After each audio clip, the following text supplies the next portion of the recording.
Hello students, नमस्कार। स्वागत है आपका गायत्री कॉलेज सांचौर के यूट्यूब चैनल पर। आज की ये ऑनलाइन क्लास है सामान्य बीएससी, जनरल बीएससी और 4 year integrated courses BSc BEd के लिए। इस सेकेंड ईयर की क्लास में हम डिस्कस करने जा रहे हैं बॉटनी का एक टॉपिक, और हमारा आज का टॉपिक है cross pollination mechanism in Vallisneria.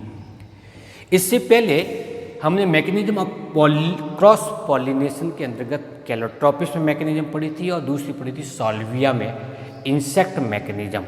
Salvia में पाई जाने वाली इंसेक्ट मैकेनिज्म या इंसेक्ट पॉलिनेशन मैकेनिज्म को लीवर मैकेनिज्म के नाम से भी जाना जाता है।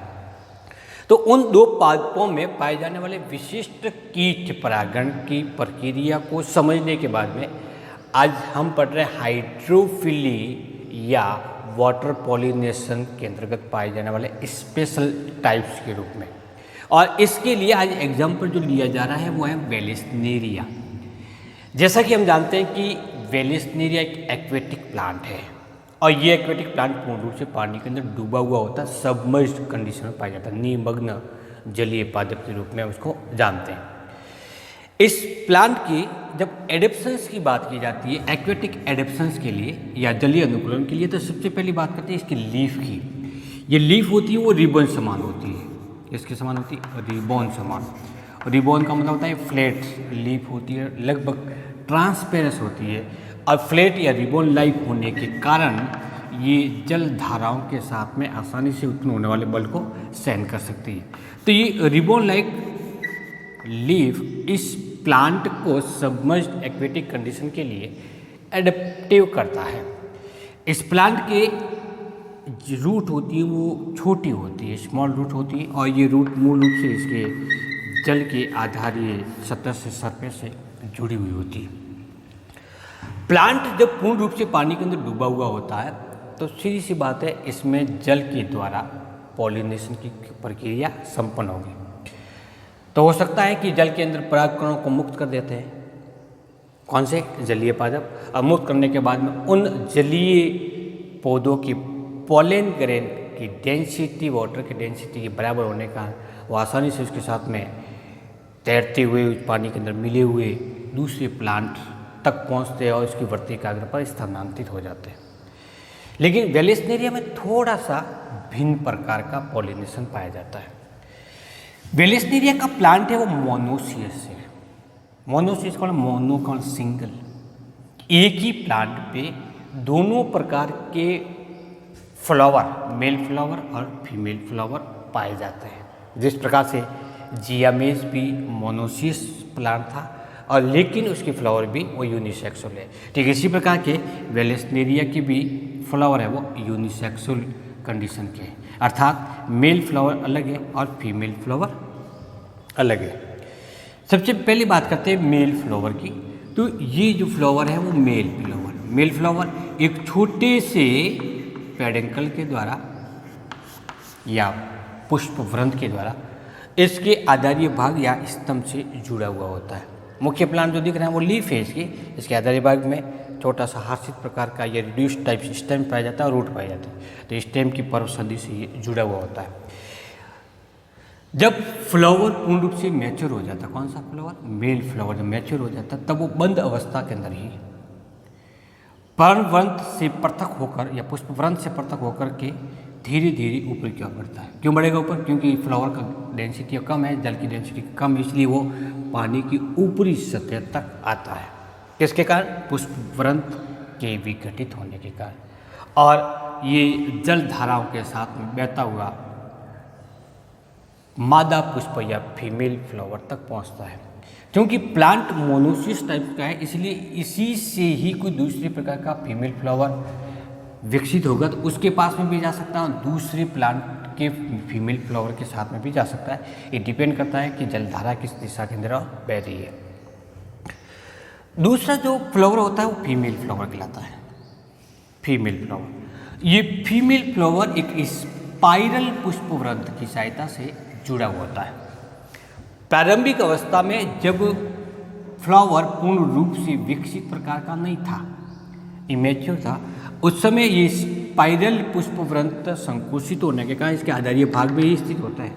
लेकिन जैसे ही फ्लावर परिपक्व हो जाता है उस स्थिति में इस कुंडलित या स्पाइरल पुष्पवृंत के खुलने के कारण फीमेल फ्लावर जल की सतह तक पहुंचता है।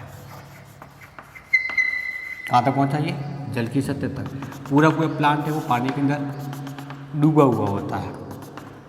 जल की सतह पे आने के बाद में इसकी विशिष्ट वर्तिकाग्र जो कि श्लेष्मीय होती है, फैली हुई होती है, रोमिल होती है, जिसके अंतर्गत परागकण फंस सकते हैं, पूर्ण रूप से फ्लावर ऊपरी सतह पे आकर के फैल जाता है या खुल जाता है। जल धाराओं के साथ में क्या होगा? जल धाराओं के साथ में बहते हुए मेल फ्लावर आ रहे हैं। जैसे ही फीमेल फ्लावर के पास में आता है उस समय उसमें से उत्पन्न होने वाले रसायन के कारण मेल फ्लावर फटता है। अब फटते ही इसकी परागकोश मुक्त हो जाते हैं।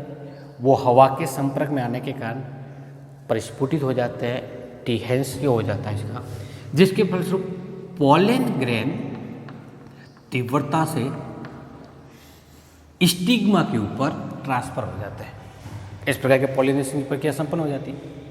और यदि कोई मेल फ्लावर उस जलधारा के साथ में बहते हुए ही खुल जाता है, परागकोश का परिस्फुटन हो जाता है, जिसके कारण परागकण इस जल की धारा में या जल की सतह पर तैरते रहते हैं। दोनों कंडीशन हो सकती है कि मेल फ्लावर फीमेल फ्लावर के पास पहुँचे नहीं, उससे पहले ही फट जाता है, तो परागकण कहाँ बिखर जाएंगे? जल के अंदर बिखर जाएंगे। और ऐसे परागकण जल धाराओं के साथ में बहते हुए जैसे स्टिग्मा के संपर्क में आएंगे उसी दौरान स्टिग्मा इनको कैचअप कर लेगी। इस प्रकार से वो पॉलिनेशन की प्रोसेस संपन्न हो जाती है। जब मेल फ्लावर फीमेल फ्लावर के पास में आकर फटता है उस स्थिति में पॉलिनेशन की प्रक्रिया होती है वो विंड के द्वारा हुई, क्योंकि कुछ समय तक परागकण हवा के माध्यम से स्टिग्मा तक पहुंचते हैं।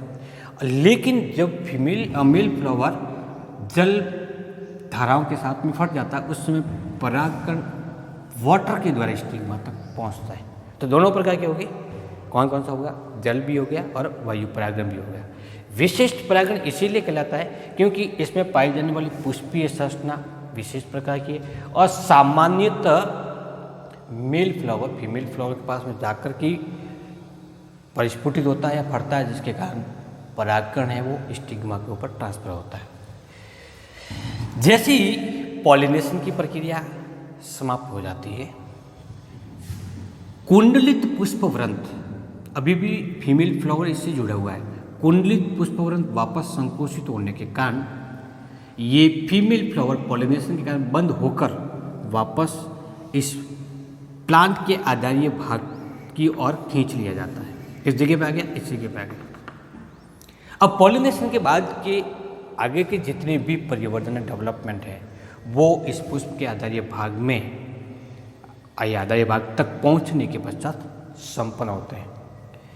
मेल फ्लावर पुष्पवृंत विघटित होने से प्लांट से पृथक हो जाता है, लेकिन फीमेल फ्लावर पुष्पीय वृंत के विकसित होने के कारण वो निषेचन के बाद भी प्लांट के साथ में जुड़ा हुआ ही रहता है।